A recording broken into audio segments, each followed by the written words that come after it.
Weather Service warning alarm tone.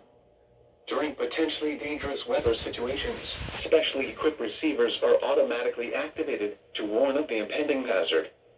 Tests of these receivers, by this system, are normally conducted by the National Weather Service every Wednesday between 11 a.m. and noon.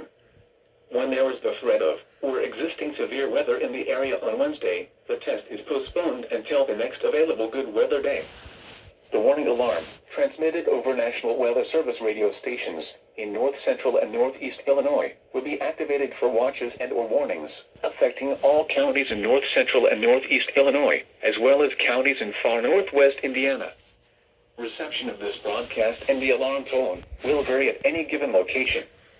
This variability, normally more noticeable at a distance from a given transmitter, will occur even though you are using a good quality receiver in perfect working order. This concludes the tone alarm test. We will now return to our regular program.